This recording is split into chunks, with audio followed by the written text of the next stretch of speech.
Good afternoon. The images from the Honorable Carry ceremony at Joint Base Pearl Harbor this month made us all proud to be Americans. President Trump is committed to getting the almost 8,000 left behind from the Korean War home and bringing closure to the families who have been waiting for more than 60 years. The process of identifying and verifying the remains is challenging, but one that this administration is committed to. Overseeing this process is Kelly McKeag, the Director of Defense for POW and MIA Accounting Agency, leading DoD's worldwide operation of research, investigation, recovery, and identification, and supporting functions. Director McKeag strives to provide the fullest possible accounting of our missing personnel. The Director, along with his colleagues, Dr. John Byrd, the Defense POW and MIA Accounting Agency Laboratory Director, and Dr. Timothy McMahon, Director of DoD DNA Operations, have joined us today to offer remarks and take your questions on this topic. After this, I'll be back up to address other questions and news of the day. Thanks, Director. Thank you, sir. Ladies and gentlemen, good afternoon. The August 1st repatriation and homecoming in Hawaii of the remains of the Korean War unaccounted for was a poignant manifestation of the commitment secured by President Trump and pledged by Chairman Kim at the Singapore summit. For the families of the 7,700 still unaccounted for from the Korean War, this first step in fulfilling this commitment has undoubtedly provided a seed of hope. Last week, over 700 of these family members gathered in Arlington, Virginia, to receive government updates, and they were resoundingly appreciative of the successful advocacy of the President and his administration. Two of those family members who attended, Charles and Larry McDaniel, were the recipients of the dog tag their father, Master Sergeant Charles McDaniel of Indiana. It was a sole personal effect returned by the North Koreans. The remains of those 55 cases are well into the painstaking, multifaceted analyses by Dr. John Byrd and his forensic science team in Hawaii, and in the coming weeks, Dr. Tim McMahon and his dedicated DNA specialists in Delaware will begin their meticulous testing. The mettle of our scientists and the capabilities of our labs will be challenged, but in the months and years ahead, they will make identifications from these remains and give families long-sought answers.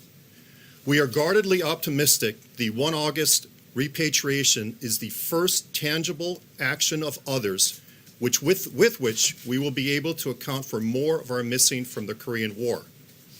The second aspect of the Singapore commitment was the recovery of remains in North Korea, which DPRK officials reaffirmed last month.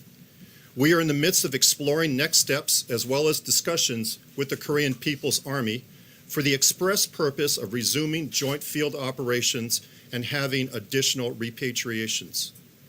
But our mission to search for, find, and account for missing Department of Defense personnel from World War II through Operation Iraqi Freedom is one not limited to the Korean Peninsula. Today, 186 personnel from DPA and private partners are deployed in 7 nations, and yesterday, 50 of those members returned from Laos and the Philippines. Our global mission is humanitarian in every respect because the impact of a missing American to their family is not constrained by time or generations, and it leaves an enduring pain and void. This is why former enemies like Vietnam used cooperation on the POW-MIA mission as a bridge to normalization and today's thriving bilateral relationship with the United States. The fact that the United States of America vigorously pursues the fullest possible accounting of our missing reflects our values as a nation. This sacred obligation, if not moral imperative, remains a high priority for the Department of Defense. Inherent to the exceptional teamwork, resources, and resoluteness provided by multiple agencies is a solemn vow that those who were sent off in harm's way and are missing will not be forgotten, and their families will receive answers to their decades of uncertainty. My colleagues and I welcome your questions. Gentlemen, I was with President Clinton in 2000 when he went to a place in Vietnam, north of Hanoi, where one of these recovery efforts were underway. So I have some familiarity with this. Even there, when things are discovered, it takes a long time to establish the trail forensically. I'd like to ask you both, what condition are the remains or the parts of remains you've received so far, and how challenging will the forensic work be ahead? Are you a long, long way, or was what you received something that gets you close to identifying and confirming? We would characterize the preservation of the remains as moderate to poor as a general consideration. However, what our lab specializes in is making identifications in circumstances where you have very little to work with. And so I'm confident that we're going to do well with the remains in these 55 boxes over the coming months and maybe the next several years. When you look at what's at stake, we're going to be doing a lot of DNA sampling. And that's what Dr. McMahon's lab does, is they process the samples and then they go into a mass database where they can be compared to all of the other samples that we've generated from remains from North Korea, and also compared to the family members. And so it takes some time to get the samples processed through the lab at AFMES. It takes some time to get them into the mass comparison, but once they're in there, we'll start looking for the quick identifications that can be made where you have compelling matches that show themselves early on. We also look for comparisons to dental records that can be distinctive. We look for individuals that are unusual in the sense of being very tall, very short, very old. Anything that distinguishes somebody, we can usually get a good clue and identify them faster. But because of the preservation of the remains, that will just sort of guide the kinds of methods that we can bring to bear on the case. And the case will be very DNA intensive in terms of the way that we're going to go about this. And the number of 55, is that, what does that number represent? And It's is the that number of 55 boxes. individuals? No, it's the number of boxes that the remains came in. And at no time did we expect there to be one body, one box, nor did the North Koreans try to pitch it that way to us when we were in Wonsan. Mr. Director, thank you. What type of certainty do you have that the remains that the North Koreans have handed over to the Americans are that of missing Americans as opposed to other nationalities that fought alongside the Americans during the Korean War? We have a high confidence. So in the early 90s, for 5 years, the North Koreans would repatriate unilaterally remains that they had recovered. Out of those 208 boxes over those 5 years, we estimated, after DNA sampling, 400 individuals. Now, from that, 200 were Americans. So the likelihood is, you're correct, there may be some of UN sending forces, there may be some South Korean soldiers' remains, as well as Chinese and North Korean. But our laboratories, both DNA and the forensic laboratory, have the technology and the capabilities by which to differentiate those remains over the course of the next several years. Director, I think you mentioned you're in some discussions with the North Koreans about potential future actions, maybe to search for more remains and joint efforts as such. I think the Pentagon and Secretary Mattis have mentioned that. What, if I'm to understand right, the Bush administration ended the program in which U.S. officials would be helping search for the remains, in part because of security concerns for our own forces there. Can you describe kind of what you're looking for from the North that could resume those kind of joint operations, and what steps you need and how close you are to maybe doing that? So for 10 years, we operated between 1996 and 2005. Over time, conducting 33 joint activities with the North Koreans. Security is primarily our responsibility for our personnel. We also pay attention to communications, having communications abilities, as well as having an ability to medevac our personnel should they get hurt. What we would be looking for from the North Koreans is, again, a commitment from them that communications, medical evacuation requirements can be met, and more importantly, that we can conduct these joint operations in a collaborative way, as we had done for 10 years. It all comes down back in 2005 to their behavior on the international stage. The president, rightfully so, was concerned that their nuclear activities, their missile activities, were countermanding and counterproductive to our joint operations, which is why we suspended. It's more the tone and the bigger geopolitical talks that are going on, or is it specifics about being in the field that you're really looking at right now? Both. So Secretary Pompeo, in getting a reaffirmation from the North Koreans last month, affirmed that they do want to establish communications with us and to conduct joint operations. We have not started those negotiations. We will do so. It is on a separate track.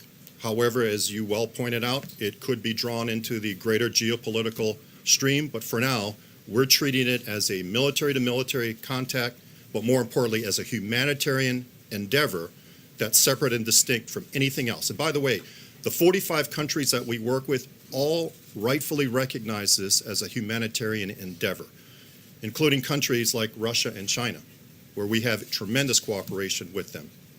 John? Thank you, Sarah. Gentlemen, the recent death of former Congressman Bill Hendon of North Carolina brought back a lot of the rehashing of serious charges he made that those who were in Vietnam, either as prisoners or dead, were not fully accounted for. Has the book finally been closed on those Americans who served in Vietnam and were prisoners of war? It has. So right now there are close to 1,600 that remain missing and unaccounted for. Within that set of unaccounted for is what we call last known alive.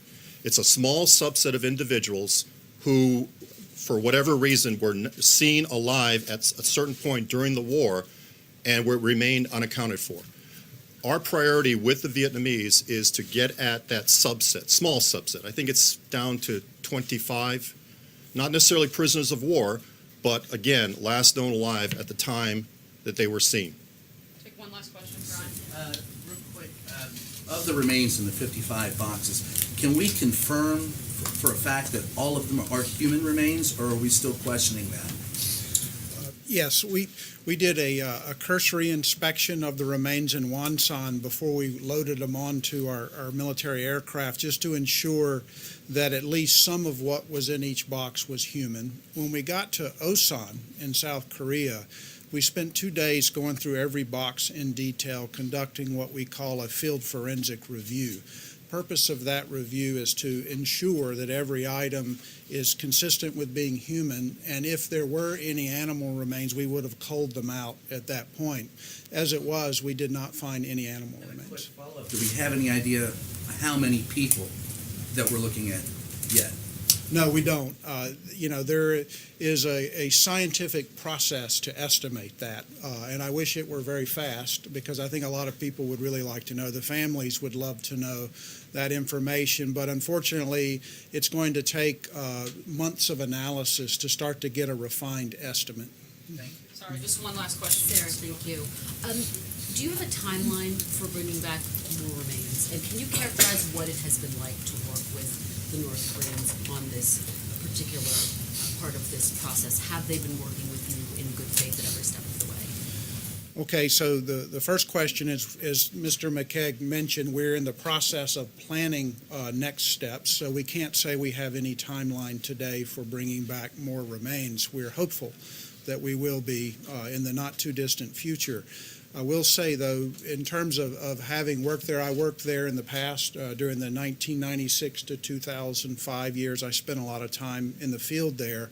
And then I went into Wonsan with our team on July 27th, and there was a very different feel to it this time. It was a much more friendly, welcoming, and collegial approach this time compared to the way it used to be. Thank you so much.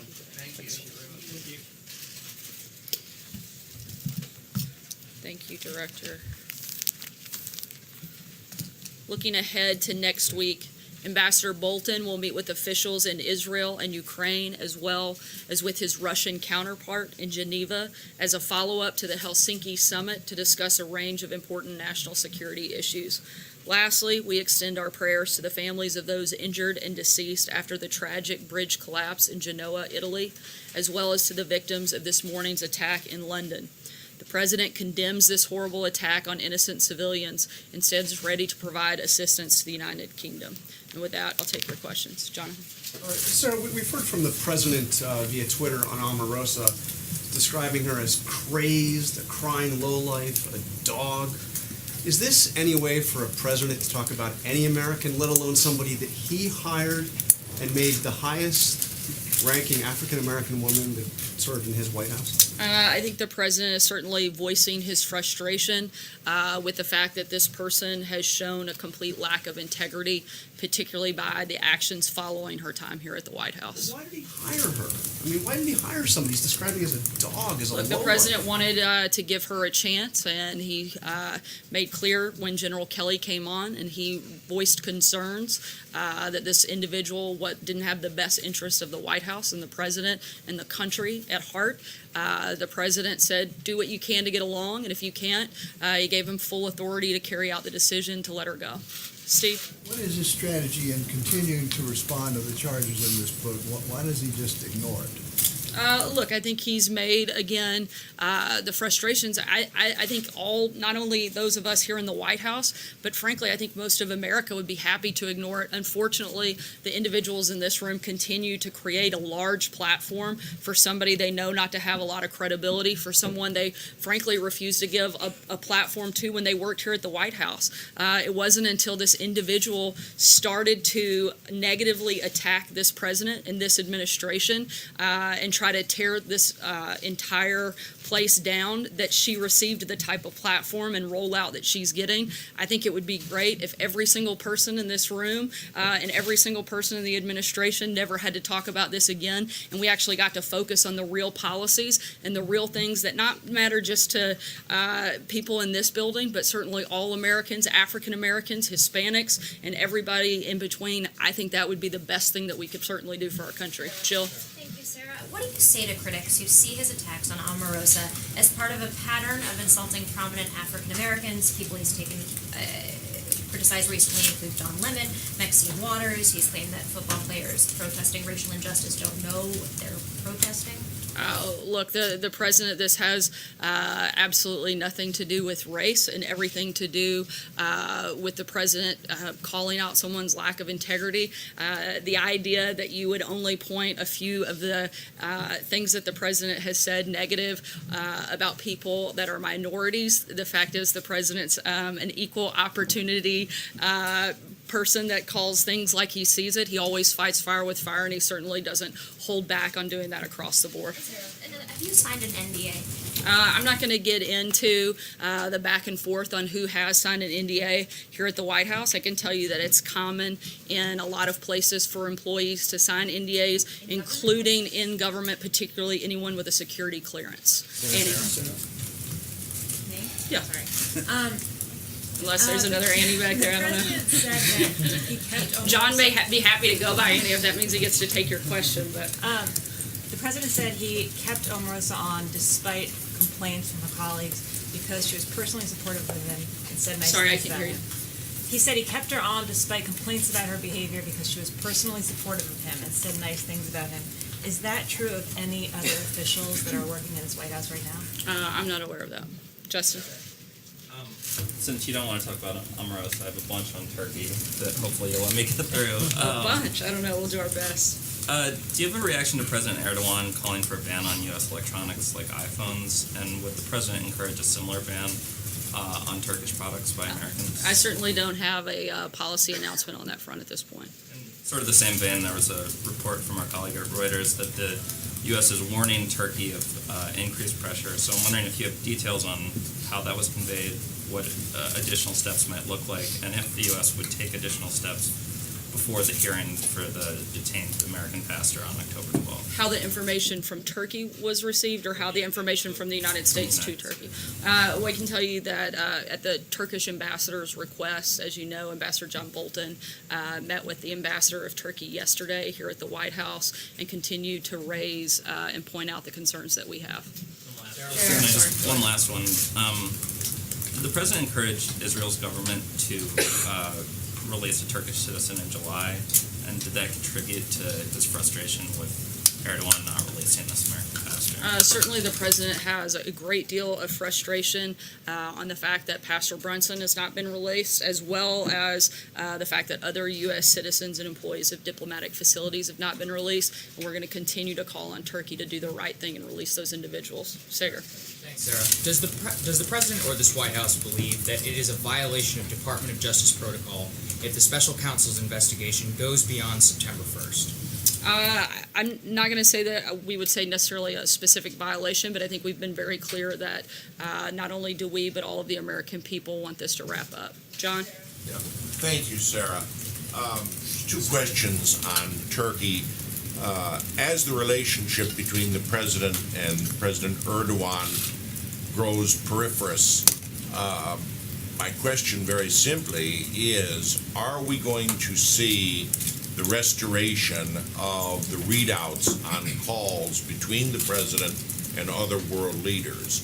That was terminated on the day after President Erdogan's election, and although we know that the president made a congratulatory call to him, there's been no readout since. Is that going to be restored? Certainly, we'll continue to keep you all posted, not just on calls with Turkey, but other head of state calls as well, and provide readouts when we have them. Dave? Thanks, Sarah. The Taliban in Afghanistan this week has been on a surprise offensive. They've killed about 100 Afghan security forces, a couple dozen civilians, as far as we know. The president was visiting with the 10th Mountain Division yesterday at Fort Drum. They've served in Afghanistan. Does this new offensive, is he still committed to his strategy that he outlined a year ago for Afghanistan, or does this new offensive give him the idea that maybe a different approach might be needed? Certainly no announcements or changes in policy from the president's rollout last August. Kristen? Sarah, have you asked the president if he's ever used the N-word? The president addressed that question directly via Twitter. I'd refer you back to him. I can certainly say I've never heard him use that term or anything similar. Have you asked him directly, Sarah? The president, I didn't have to because he addressed it to the American people all at one time. Why haven't you asked him directly? Again, the president answered that question directly on Twitter earlier today. Can you stand at the podium and guarantee the American people they'll never hear Donald Trump utter the N-word on a recording in any context? I can't guarantee anything, but I can tell you that the president addressed this question directly. I can tell you that I've never heard it. I can also tell you that if myself or the people that are in this building serving this country every single day, doing our very best to help people all across this country and make it better, if at any point we felt that the president was who some of his critics claim him to be, we certainly wouldn't be here. This is a president who is fighting for all Americans, who is putting policies in place that help all Americans, particularly African Americans. Just look at the economy alone. This president, since he took office in the year and a half that he's been here, has created 700,000 new jobs for African Americans. That's 700,000 African Americans that are working now that weren't working when this president took place. When President Obama left after 8 years in office, he had only created 195,000 jobs for African Americans. President Trump, in his first year and a half, has already tripled what President Obama did in 8 years. Not only did he do that for African Americans, but for Hispanics. 1.7 million more Hispanics are working now. This is a president who cares about all Americans, who is committed to helping them, and is putting policies in place that actually do that. Kevin. Sorry, Kristen, I'm going to go ahead to Kevin. Kevin, go ahead. Go ahead. Just to be clear, you can't guarantee it. Look, I haven't been in every single room. I can tell you the president has addressed this directly. He's addressed it directly to the American people, and I can tell you what the focus and the heart of the president is, and that's on helping all Americans. And certainly, this is somebody who has been in business for decades, and you're just now hearing some of these outrageous accusations after the fact. He's dealt with people all over the world. It wasn't until he became a candidate for president that you started to hear some of these salacious and ridiculous claims. And certainly, I think if you look at the actions that this president has taken, certainly the policies that he's enacted, you can see the heart of who he is, and you can see exactly what he has done and the type of president and person he is. Kevin? Thank you, Sarah. Just a very quick one on something that Omarosa said today. She called the president mentally unfit for the office. As someone who worked with her, how surprised are you at the level of her animus toward this president and toward this White House? And if I could follow. I'm certainly, I think like most people that worked with her, very disappointed that she would go to such a self-serving and somebody who blatantly cares more about herself than our country to make up some of these outrageous claims and accusations. Look, she worked here for a year and didn't have any of these things to say. In fact, everything she said was quite the opposite, and not just the year that she worked here, but the time that she spent on the campaign trail. And I think it's really sad what she's doing at this point. Very quickly, I wanted to ask you, just very briefly, we read earlier this afternoon that the Trump campaign has made an arbitration action against Omarosa. And I'm just curious, and I know there's separate entities, but is it likely that the White House is considering pursuing something in the way of possible action toward Omarosa for violating any... I certainly wouldn't be able to comment on any potential ongoing legal matter. Major. Sir, a moment ago you said one of the motives for Omarosa was to tear this entire place down.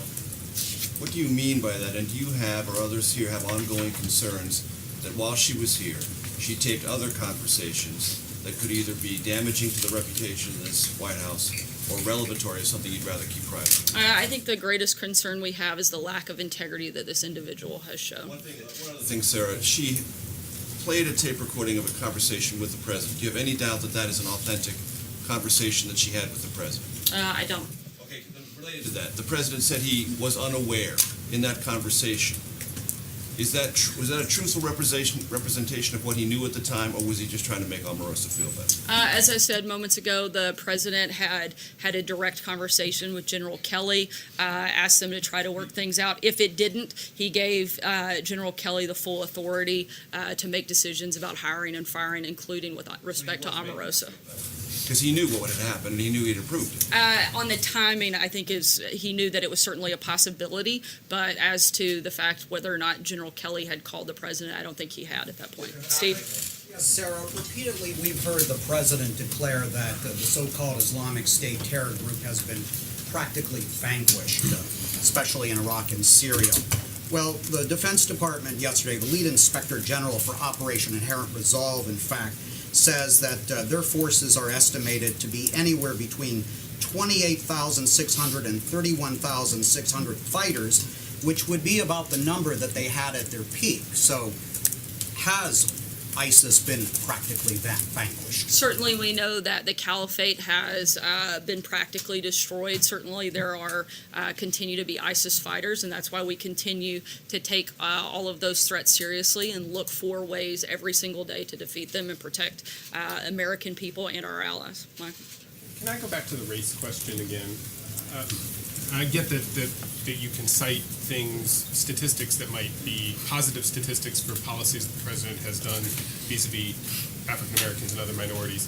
What do you say to people who look at the pattern of comments that the president has made specifically about African Americans and feel like he is singling those folks out because of their race? Are they missing something? Are they deluding themselves? What do you say to them? Because there are lots of people out there who look at the pattern and say, yes, he says negative things about a lot of people, but there seems to be a particular pattern of singling out African Americans and commenting in particular about their intelligence or lack thereof and their looks. I certainly don't think so. I think, as I said, the president has said similar things about a number of individuals, certainly that are not African American or any other minority. I can simply talk to you about the policies and the person that the president is. I think if, again, the person that a lot of his critics say he is, certainly wouldn't have been in business with him for decades. Certainly you wouldn't have had Bill and Hillary Clinton. They attended his wedding. A number of Democrats begged him for campaign contributions. I mean, if they were who he said he was, why did they have these relationships with him? I think it is very convenient that these accusations started once the president became someone running for office. He has shown time and time again through his actions, through his policies, that he wants to be a president for all Americans, that he wants to do everything he can to make America better, and not just for a certain group of people, but for everybody. I think that he has made a number of comments about plenty of people, and to try to single that out to one group is frankly silly, because I think if you did a comparison, he's probably got a lot more nasty things out there about some other people. I'm sorry? Do you think that, Look, the president is somebody who's always going to fight fire with fire.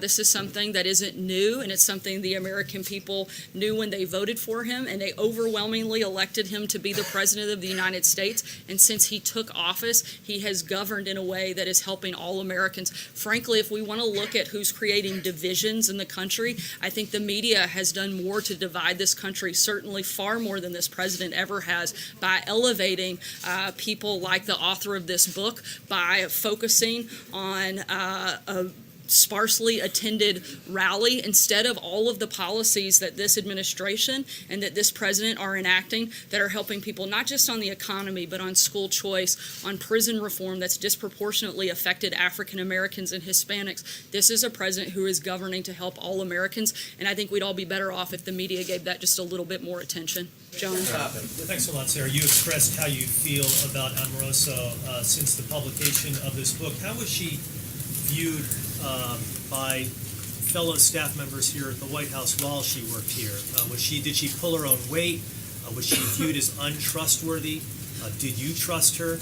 I'm just trying to get a sense about whether your view of her has changed with the publication of this book. Certainly, I've expressed some disappointment. I'm not going to get into a back and forth on personal feelings that I have with a former colleague. I think that the focus not only of my time here, but of this administration is looking forward and how we can actually implement policies that matter to the American people, not who like to in the building behind me. Ryan? Different topic, if we can. And then a follow-up. When the first time the Mueller investigation indicted some Russians, this administration sanctioned those Russians. The 12 that were recently indicted, the 12 Russian nationals, does this administration plan to also level sanctions against them? I don't have any announcements on that front right now. Quick follow-up. You said you would like everyone to stop talking about this particular subject, including the administration. So are you saying you would like the president to stop tweeting about Omarosa? I think if the media continues to give it wall-to-wall coverage, the administration, in some cases, will be forced to respond. But I think it would be better off for all of us to walk away and focus on some things that matter. Raquel? Hi, Sarah. Thank you so much. I want to ask a question about Secretary Max. He's in Brazil right now and visiting other countries in South America. And how much does his trip has to do with countering the growing presence of China in the region? Certainly, we have a lot of shared values with the countries that he's visiting. We would always like to be the priority partner for those countries, and we hope that those relationships will continue to develop, and we'll keep you posted if he has any updates from the trip. Last question, Stephen. Bearing in mind that the Trump campaign's announcement that it's pursuing arbitration of Omarosa necessitates attention and a major national focus. Can we talk, and can I ask you once more about the practice of signing people to non-disclosure agreements? Because let me ask you what it says about the expressions of loyalty or lack thereof for people who work behind that wall.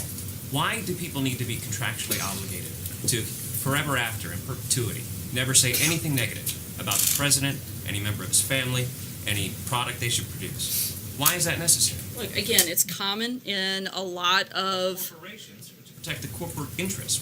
What's the particular certainly, necessity it's for also, this? despite contrary opinion, it's actually very normal, and every administration prior to the Trump administration has had NDAs particularly specific for anyone that had a security clearance. This White House is certainly no Keeping someone like Omarosa silent, because right now, what the Trump campaign is doing is he's forcing her essentially to defend herself and potentially even pay damages. Why is that necessary? That's a question you would have to ask the Trump campaign. It's certainly not a question that I could answer as somebody that's in an official government capacity. Thanks so much, guys. Have a great day.